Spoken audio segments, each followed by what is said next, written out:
Röntgen यांचा जन्म 27 March 1845मध्ये लेनेप Germany येथे एका शेतकरी कुटुंबात झाला. त्यांचे वडील कापड मॅन्युफॅक्चरिंग आणि त्याचा व्यवसाय ह्या कामात होते. रॉन्टजेन यांना एक्सरेच्या शोधासाठी पहिलं नोबेल पारितोषिक देण्यात आलं. आपण येथे महान लोक आणि त्यांच्या महान गुणांबद्दल डिस्कशन करणार आहोत. म्हणून नोबेल प्राईज विनर अशा महत्तम जीवांबद्दल माहिती गोळा करण्याचे काम करतोय. गणितामध्ये एक्स म्हणजे माहिती नसलेलं. म्हणूनच रॉन्टजेन यांनी जेव्हा ह्या किरणांचा शोध लावला तेव्हा त्यांना एक्स रेज म्हणून नाव ठेवलं. काही भागांमध्ये काही भाषांमध्ये त्यांना रॉन्टजेन रेज असेही म्हटलं जातं. रॉन्टजेन यांच्याबद्दल म्हटलं जातं की ते खूप शांत स्वभावाचे, एकटे राहणारे आणि निसर्गाच्या जवळ होते.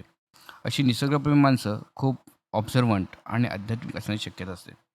रॉन्टजेन यांनी जेव्हा एक्सरेचा शोध लावला तेव्हा कोणताही गाजावाजा न करता किंवा पब्लिश न करता किंवा कोणत्याही सहकर्मीला न सांगता त्यांनी स्वतःला प्रयोगशाळेमध्ये बंद करून घेऊन त्या प्रयोगाच्या विविध चाचण्या केल्या. जेव्हा त्यांना नोबेल पारितोषिक देण्यात आलं तेव्हा त्यांनी ते बक्षीस युनिव्हर्सिटीला देऊन टाकलं. तसेच ऑफिशियल नोबेल प्राईज ॲक्सेप्टन्स भाषण देण्याचेही टाळले.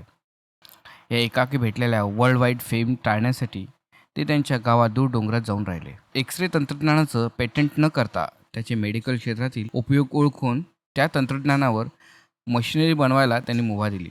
बऱ्याचशा लोकांना एक्सरेचा शोध हा लक्की ॲक्सिडेंट वाटतो, पण तसं नसावं. त्याच्या पाठीमागे बरीचशी मेहनत आणि सातत्य आहे. नोव्हेंबर 8, 1995मध्ये रॉन्टजेन यांच्या प्रयोगशाळेत केथॉड रेवरती काम करत होते. हे काही नवीन नव्हतं. त्याच्या कितीतरी वर्ष अगोदरपासून बरेचसे शास्त्रज्ञ ह्यावरती काम करत होते. रॉन्टजेन यांच्या नावावर 40+ पब्लिशर्स तसंच 25 अधिक वर्षाचा अनुभव होता. त्यांनी लावलेल्या शोधाबद्दल बोलायचं तर सन 1895मध्ये जर्मनीतल्या उझरबर्ग विश्वविद्यालयाच्या प्रयोगशाळेत काम करत असताना प्राध्यापक रॉन्टजेन यांना क्ष किरणाचा शोध लागला. एकदा काही प्रयोग करण्यासाठी त्यांनी प्रयोगशाळेत अंधार केला. केथॉड रे ट्यूब म्हणजे CRT वापरून ते त्या प्रयोगाच्या तयारीला लागले. त्या प्रयोगात त्यांनी बोरियम प्लॅटिनो सायनाईड वापरले होते. अंधाऱ्या खोलीत प्रयोग सुरू असताना काही वेळाने प्राध्यापक रॉन्टजेन यांनी वेगवेगळ्या रंगाच्या प्रकाश लहरी चमकताना दिसल्या. याशिवाय खोलीतल्या काळ्या पडद्यावरही विचित्र आकृती उमटलेल्या दिसल्या. ते प्रयोग करीत असलेल्या CRTचे तोंड पक्के झाकले असूनही भिंतीच्या पडद्यावर आकृत्या पाहून त्यांनी अज्ञात किरणांना एक्सरे असे नाव दिले.